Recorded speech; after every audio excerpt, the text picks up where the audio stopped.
I don't even know that my hair is done. They love me. I do love Shawnee's. All right.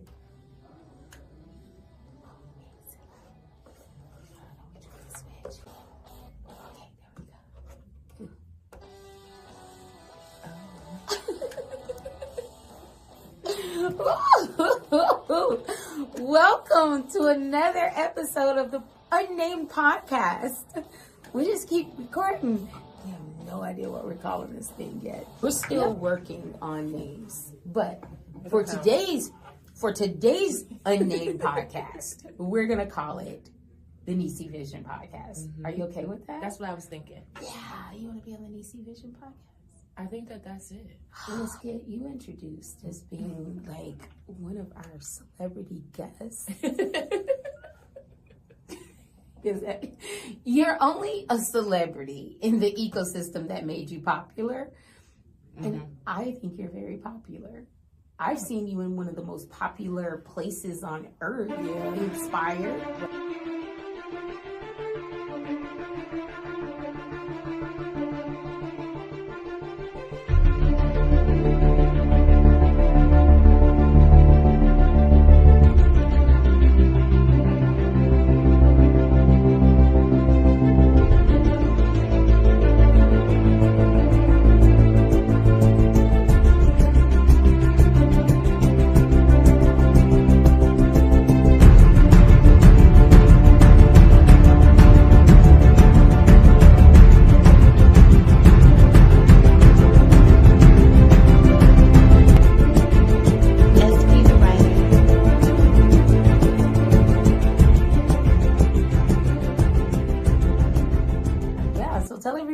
Who you are, celebrity self. My name is Janice Massenberg. Everybody calls me Jo. It's easier. If you call me Janice, that means you know me. But Jo is always short and cute to the point. What else? About myself? Yeah, what do you want us to know? I am a mom of 3. I've been married for 10 years. 9 years. Up until this point, I've been in daycare all my life. Feels like. I'm originally from Virginia, Alexandria, Virginia. Where'd you go to high school? I didn't go to high school there, but I ran track. Where did you do? Tell me. I ran track for T.C. Williams like years ago. I was still in elementary school running for T.C. Williams. Do y'all understand who, what, when, where T.C. Williams is? I'm not going to tell you. It's just important. It's a big thing. It's a big, huge thing.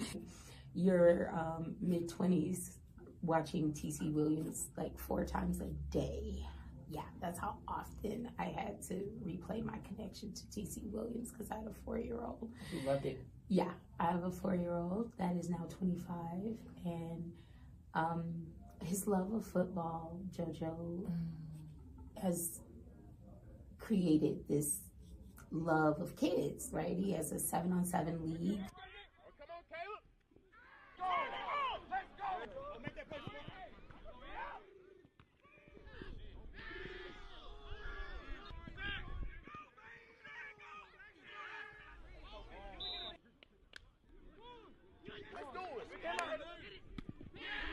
Shout out to PCA, Quality Coaching Athletics, and he was just one of the coaches at the North Carolina South Carolina high school football game. So thank you, T.C. Williams, for being the foundation. And those of you who don't know about T.C. Williams, look it up. So if we're going to do this show about Nisi Vision, then we're going to talk through like how I saw Nisi Vision and how I saw you in Nisi Vision. Okay. And then you're going to tell me your dreams. Okay. And then people are going to watch them come true. Mm-hmm. How's that sound? That's awesome. Yeah.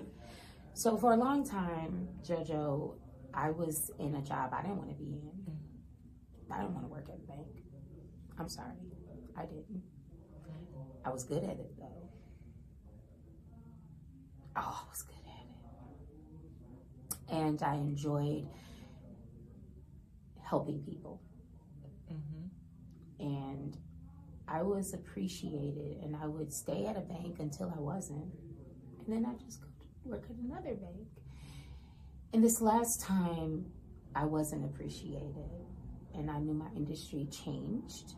And I was not going to be able to sacrifice my commitment to my community or disturb my moral compass to give the industry what it wanted of me. So I retired, which means I quit. Right. And I started remembering my dreams.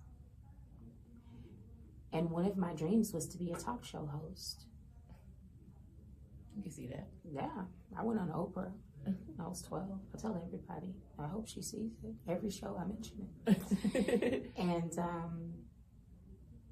I was also a tour guide for Taste Carolina Gourmet Food Tours on the side. And that, in my mind, was my real job.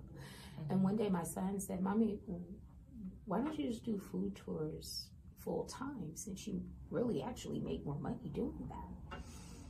And I couldn't give up my benefits and my pension and my company sponsored health insurance, life insurance. But if I knew then what I know now, I would have helped people like JoJo realize their dreams. I met you, yo. What did I tell when I met JoJo? So, shouts out to SP the writer, who is my cousin, and Crystal the Muse for bringing Inkspired to our city.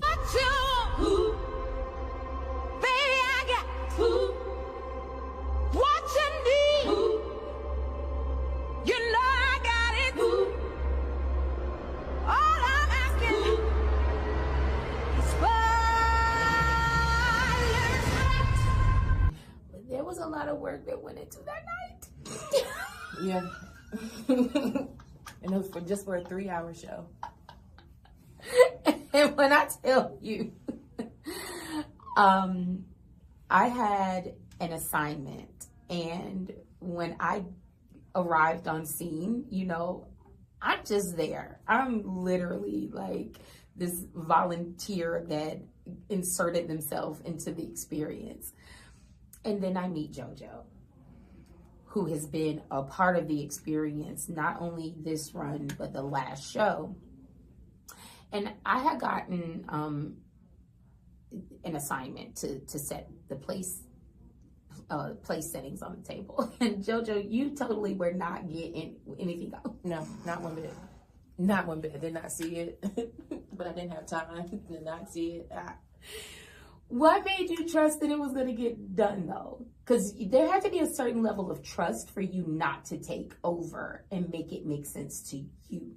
Because Crystal gave you the task. So there's not many tasks that Crystal gives people and that she can trust because she likes it a certain way. Yes, yes. So being that she was like, don't worry about it, Joe.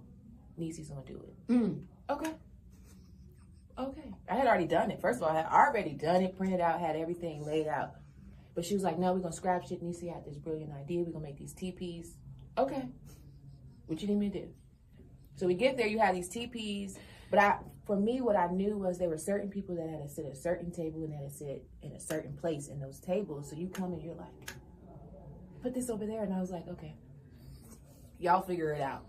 I'm going to go over here. Get it done. And that's that. And you did.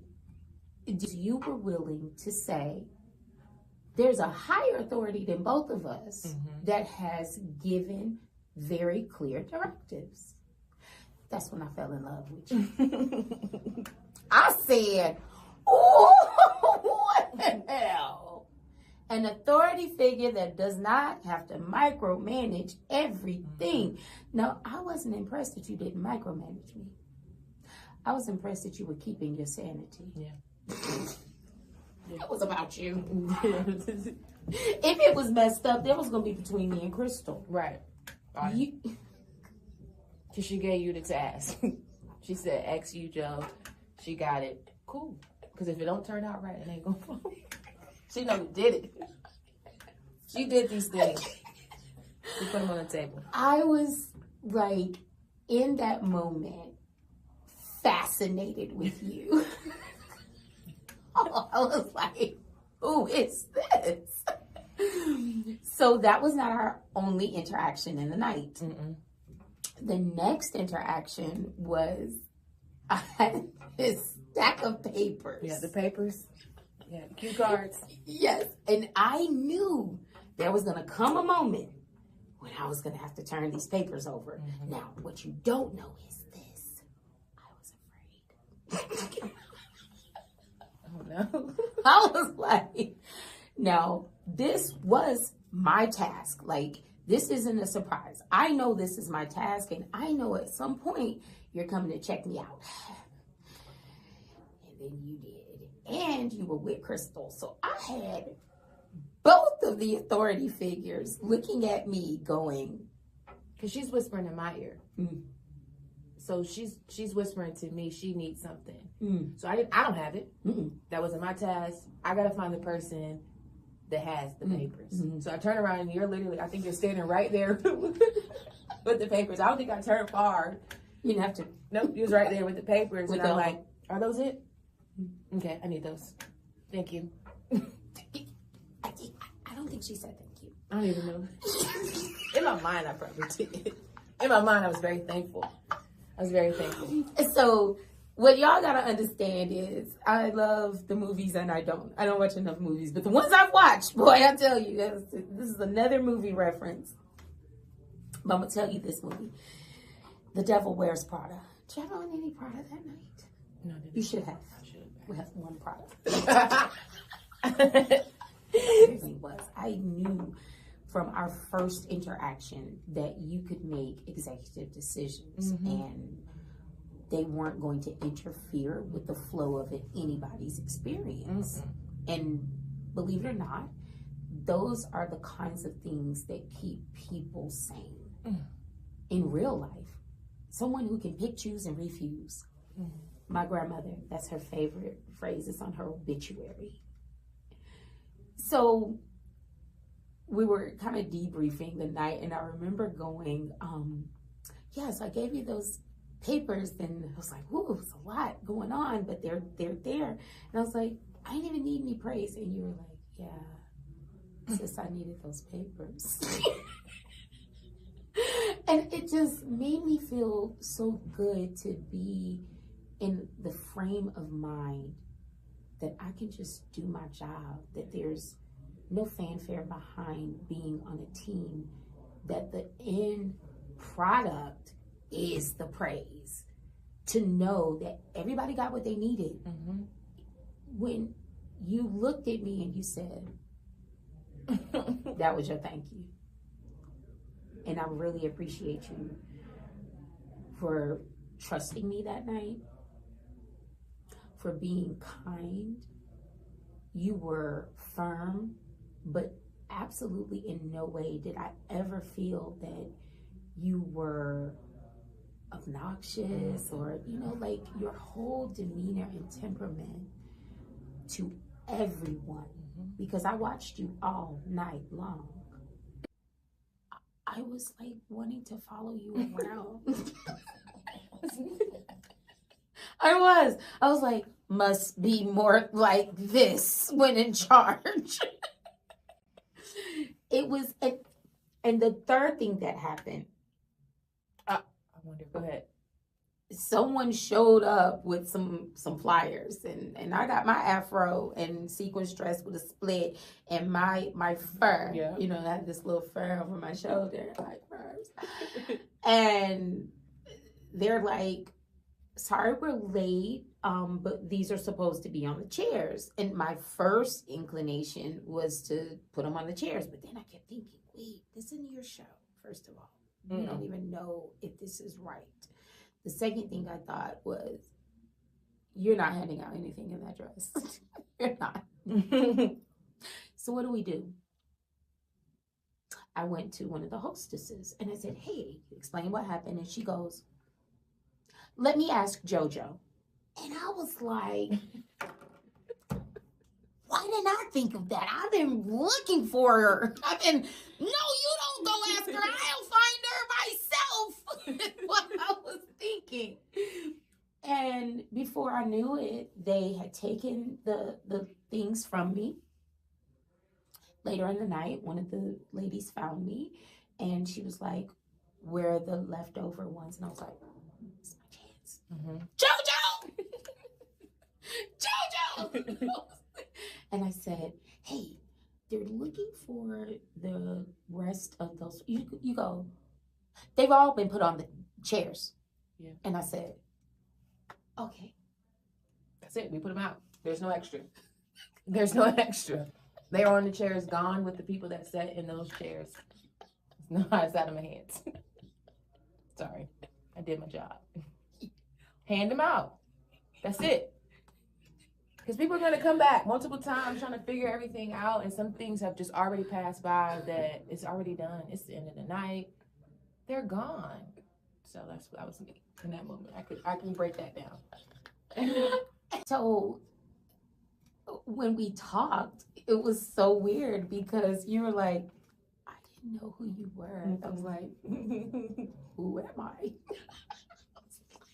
And there's still no, I'm not anybody special. I'm just like a big personality that has worked in the community for a very long time, but worked hard, not out of any particular reason. I just like to do whatever I want to do. And a lot of times it is service oriented. It's always fun. And so when you live a life of leisure, which I do, people are drawn to that. Mm-hmm. I didn't know that everybody was not doing what they wanted to do because there were aspects of my life I just didn't like being a banker. But I found ways to do it, and I was successful, but I was not reaching my full potential. I knew I wasn't, and I was afraid to leave. And so I feel that the accomplishments that have happened in my life so far are minor in comparison to what I know God has given me. And so thank you for seeing the work that I've done so far as being an accomplishment. I really did appreciate that because I almost sometimes, JoJo, feel like I've denied God, like I've allowed the world to use my gifts more than I've allowed Him to use them. And coming to that realization, I had to ask Him for forgiveness, for being too afraid of myself. And when He's in me, why would I do that? God and I had a talk one time, and He said, young lady, you're not nice. I said, oh, I know. I was like, man, your kids, they are really getting on my nerves. He said, no, you're not nice to yourself, and you're my child too. What are your outlets? What is it that really brings you joy? If you're doing work and rest alone, That's not it. Yeah. I just started therapy, and that's one thing that she has been hammering in my head. Like, you gotta do something for yourself. Yeah. You're a mom, you're a wife, you're working, you're doing all the things. What do you do for yourself? What brings you joy? That was one of my tasks last week. What makes you happy, Gail? Oh, I must have astral projected into your therapy sessions. Literally, so like the last 2 weeks, I've been trying to take time for myself. Yeah. And trying to find myself, my purpose. And it doesn't have to involve doing the same things that I've been doing. There's a life outside of being a mom. There's a life outside of being a wife, outside of everything. What is it that brings me joy? Yeah. One of the things I've been really, literally preaching is how healing the arts are. I mean, like,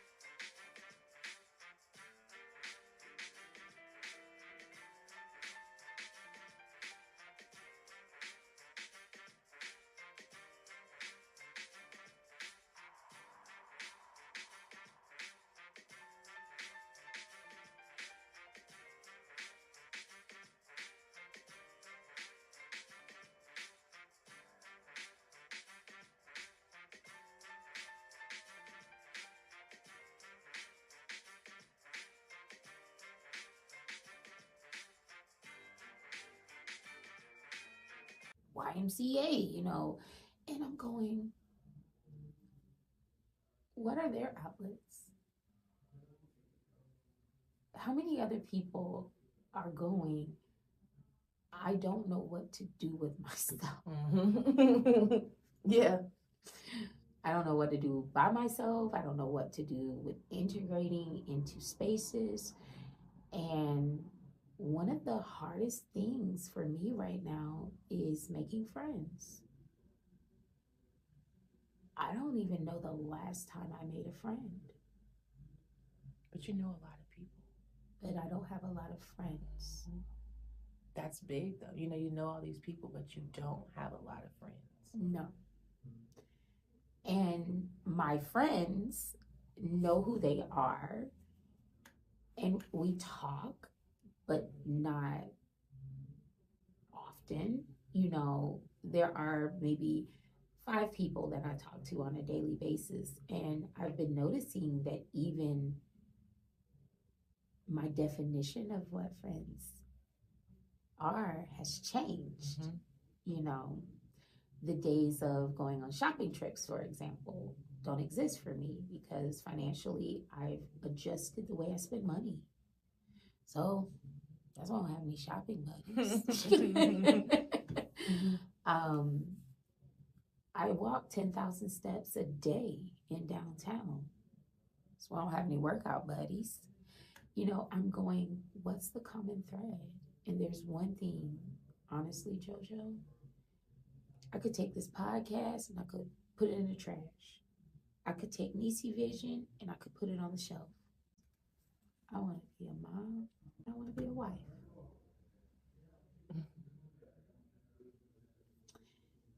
So when you were talking about mentoring young girls, I got really excited about that because I want to be a better mom. I do too.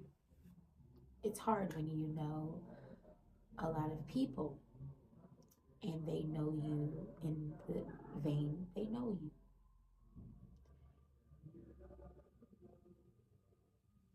My life requires a lot of me.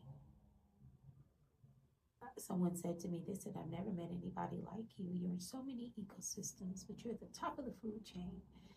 And I get home and I don't feel like I have control anymore of anything. And I'm blessed that I have a daughter that is very, very self-aware of who she is, but I want to be more present for her. And so when you talked about doing a mentoring program, I literally signed up, even though it didn't even exist yet. No. So tell me what that would look like. I think for me,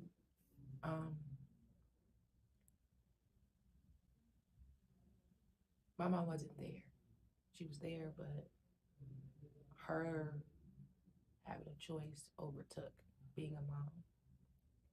So like my coaches, my teachers, my friends' mom, they became my mom, but it wasn't mom. So like when I got into sports, and then my dad, I only see him every other weekend, so he wasn't coming to my track meets, or he wasn't coming to cheerleading, or he wasn't picking me up. My grandparents picked me up from school. Me and my sister walked to school. So not having your mom around, especially to little girls, is big, and your son too, but especially to little girls. So I know that like for me, my friend's mom, they became my mom, but even though they weren't my mom, they felt like mom. Even my mother-in-law now, my mom passed in 2017. So my mother-in-law has been my mom. Mm-hmm. And she didn't like deliberately teach me, but she's taught me a lot. Mm-hmm. You know, just being around her and watching her. And I think that that's big. You don't always have to be teaching, but sometimes just your presence is big. Because they're watching, and that kind of checks me about my own girls. But just being present, it means a lot. It don't take a lot. Like when you do your events, it don't take a lot to create an experience. It don't take a lot to be a mom. And I think what has driven me so much is because my mom wasn't there. So want to make sure that I'm there for my girls by all means necessary for my kids. That's why I get up every day when I don't feel like it, and I work and I push as hard as I am. And one thing that I can say that I've not done is follow my dreams. I've given up for them, for their sake, you know, but I know I've been where God has wanted me to be, but I'm not fully happy. Mm-hmm. Like, I don't want to get off of work and be drained and can't give nothing to my kids. And I'm realizing that now, like, I get home and I don't have no energy for my kids, but I've been gone all day, you know? Yeah. It doesn't matter about the time, but when they do see me, what is it like? What is that moment like for them? I want to wake up and be excited about what I'm going to do for the day. Yeah. And majority of my day is work in a job that I've been at for 10 years. And after the 10 years of being there, I'm just now getting in a position that I am. They respect you. Right. Because you are a doer. It's hard when you're a doer, though, because doing will deplete you. Mm-hmm. And I'm depleted. Oh, I know. I left work Friday and I was like, this is not it. Oh, I know. This is not it. I know. So when you called me Saturday, because I was feeling that way Friday, and you called me Saturday, it was like, okay, I'm interested now. Like the first time you call people, you know, they're telling you about yourself, and you're like, oh, but then you call back again. That was when I was like, oh, she's really interested, because I don't believe people. I don't trust people.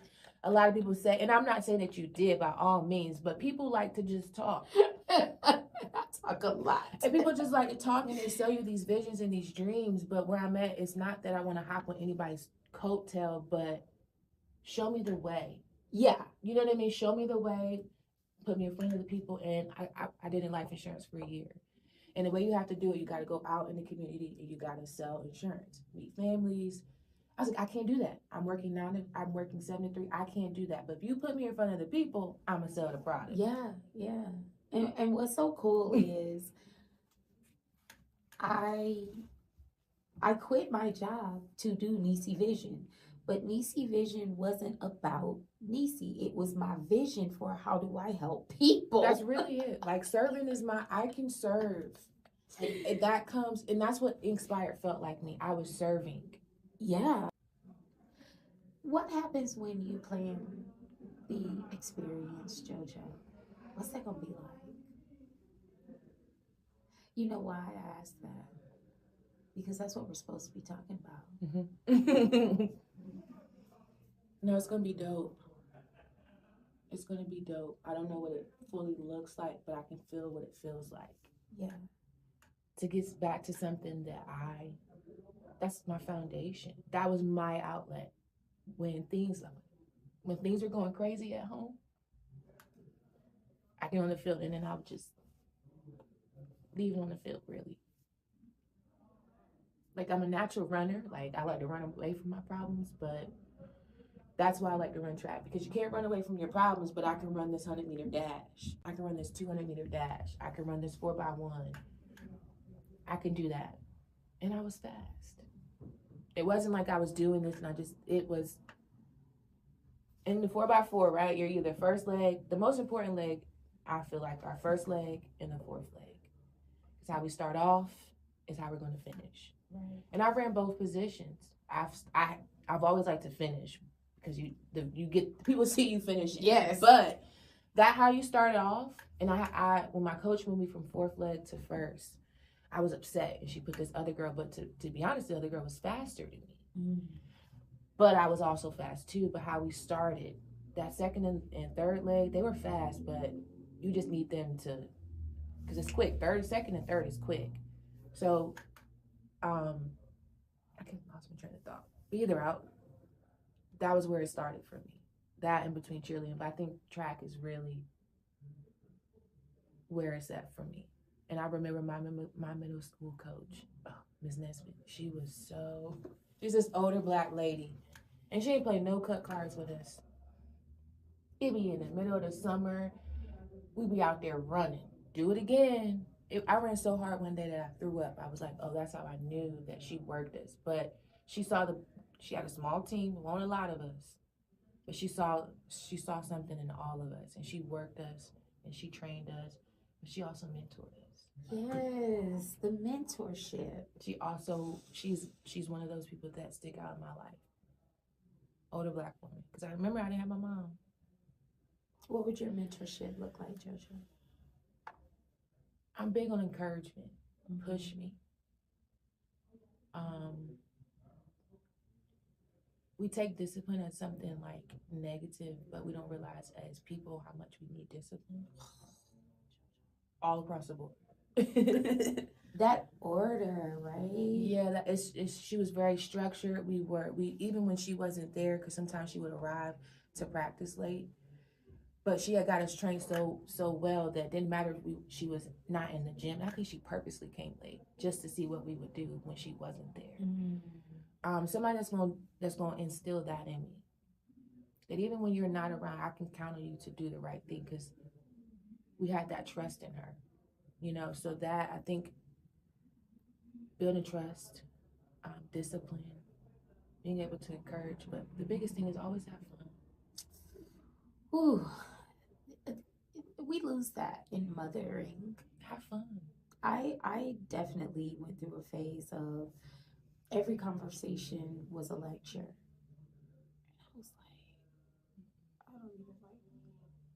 like, I don't even like I let my kids figure it out, because my dad lectured me, and I love him, but he was so hard on me. He was military, so he was so hard on me. It was always a talk. It was always this long talk, and we never had fun. He was always tired. He was always stuck up in his room. We didn't even eat dinner together. We ate dinner separate. And then look at the age gap right here. We don't have enough of this in the community. No. As Black women and young Black women, how many women my age have? I don't even know how old you are. Don't matter. 48. Oh, you're still young, girl. How old are you? 31. No, that's a big gap. And you're right. We don't take the time to embrace a woman in her early 30s who survived her 20s. Survive. Your 20s are hard, JoJo. Listen, I had all my kids all my kids in my 20s. Right out the gate, popping them out. Man. Right. So, I'm sorry, you were taking care of you anytime in there? No. Before that was high school. Right. I got out of high school, started having kids, getting married. So I'm just now in a place like, yo, I've given 10 years to my daughter be 10.